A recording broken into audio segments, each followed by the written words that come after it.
Hello everybody, this is CK and you're listening to your favorite startup podcast, I Am Startup, where we talk about various aspects of entrepreneurship and business in general.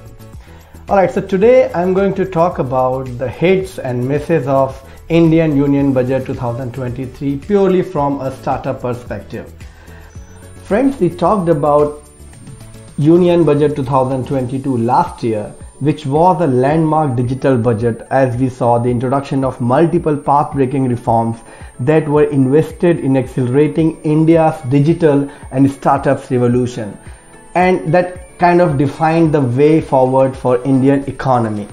So today we'll talk about the hits and misses, as I said, of this budget. I mean the things which was covered in the budget positively and things which we expected or requested but was simply not there. So let's talk about the misses first, things which this budget missed. The first thing I was really hoping to see in this budget was, the uniformity in long-term capital gains. In line with government objectives to bring simplification in taxation and improve ease of paying taxes, the current structure should have been rationalized a bit.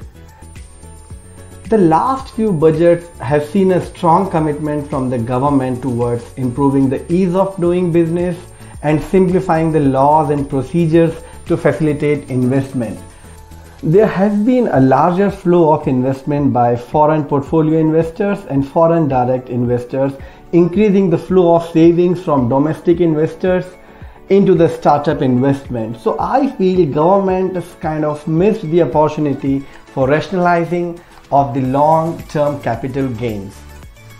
And second in this list is ESOP taxation reforms. Employee stock option plans, which we generally call ESOPs, have been gaining importance in India as an effective tool to attract and retain and motivate talent.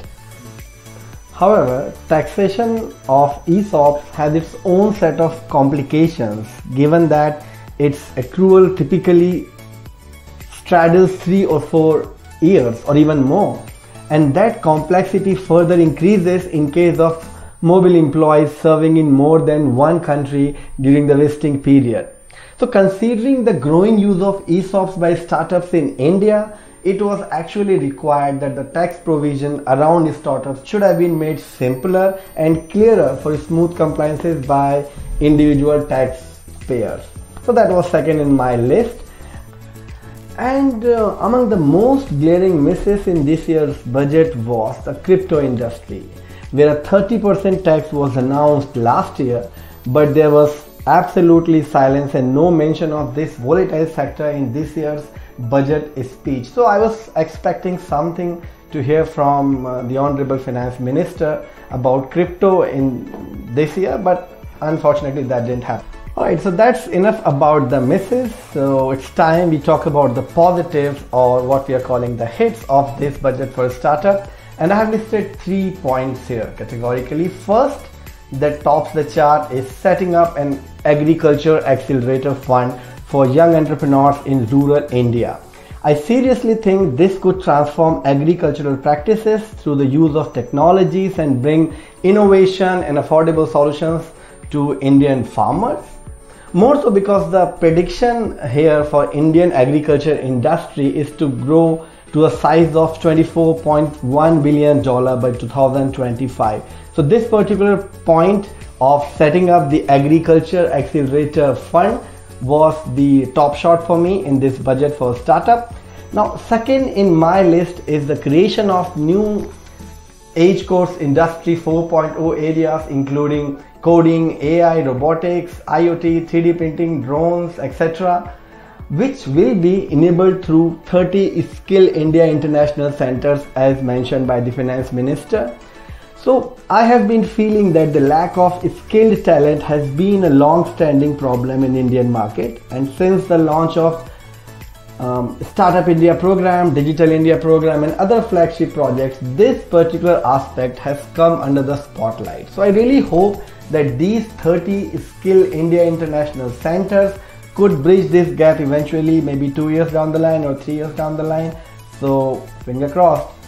And the next point here is the extension of the date of incorporation for income tax benefits to startup from 31st March 2023 to 31st March 2024 now, which is a great move, but it was, I think, already approved and discussed in the year 2017. So this is not new, but yeah, we expected that and we received it. I would also like to bring it to your notice that this particular clause has a little complexity. See, the tax exemption applied for startup for any 3 out of 7 years, provided that the annual turnover does not exceed more than 25 crores in any financial year. Of course, the condition for availing this tax holiday makes it hard for most of the startup to claim it, because the IMB, the Inter-Ministerial Board set up by the Department of Promotion of Industry and Internal Trade, which we call it DPIIT, validates the startup that are granted tax related benefits. But as we have listed earlier, we have talked about it that earlier, only a fraction of all DPIIT startups are eligible to get this exemption. If I'm not wrong, around 750 startups in India in 2023 have received this 80IAC exemption out of the listed and registered 90,000 startups in the fold. So the number is definitely less, and I personally believe that the process of IMB validation and certification for startup could be expedited such a bit, such that the tax holiday will actually become useful for most of the Indian startups. Alright, so that brings to the end of the podcast. I hope you must have enjoyed it. And for any questions or suggestions, you can always reach out to me or to the team through social media handles. So till we talk next, have fun, have a great time folks, and keep innovating. Thank you.